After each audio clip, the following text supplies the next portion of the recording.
Well, in this week's edition of Vietnam Reflections, we spoke to a local Vietnam vet, Dan Delaney. Mr. Delaney served with the U.S. Army's 1st Cavalry Division. Here's his story.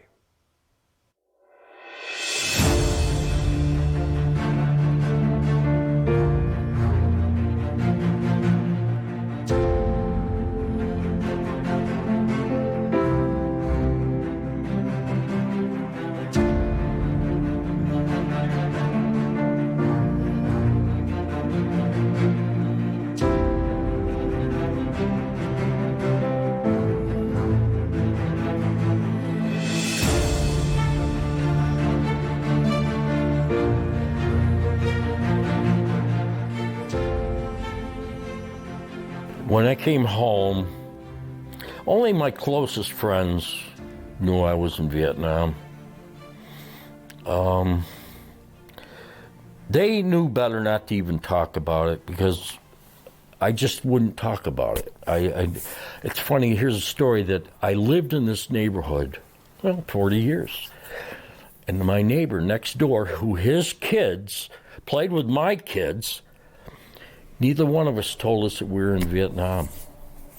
And then one day we just happened to talk about something. Actually, it was the golf tournament that we run, the Vietnam golf tournament. And then he said, I was in Vietnam. And it floored me because I've known this guy for, since I moved up there. And of course, it astounded him too. So when you first come home, you just don't acknowledge about it. You really don't. It's, you just want to go on with your life. One of the things that I take out of this whole thing is that I used to hunt a lot. And I hunted with my uncles, and my uncles, they were all World War II veterans, Korean veterans. And I used to hunt and listen to their stories, about the greatest generation, as Tom Brokaw said. And, it was good camaraderie. It was really interesting. Then I went to Nam, and I came home, and my dad said, let's go back to hunting. I couldn't hunt. I could not hunt. I didn't even want to carry a gun. How does it make you feel today to be a veteran of Vietnam? I'm very proud. I'm very, very proud. Like I said, I did not like to talk about it. Us Vietnam veterans, we didn't talk about it. When a guy would talk about it, we figured he wasn't in Vietnam. When we now acknowledge each other, we just look at each other, and we shake our head like that, and then this guy would be telling all these war stories.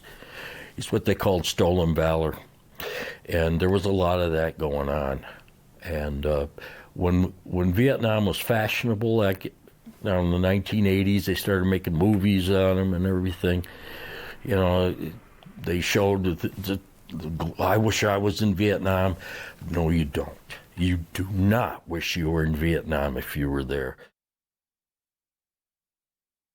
And we're going to put this interview and the full raw interview on our website. Just go to WENY.com. Also, we're looking for more Vietnam vets to interview all throughout the year. If you or someone you know would be interested, email us at vietnam@WENY.com. Vietnam Reflections is a commemorative project presented by WENY News and by our parent company, Lilly Broadcasting.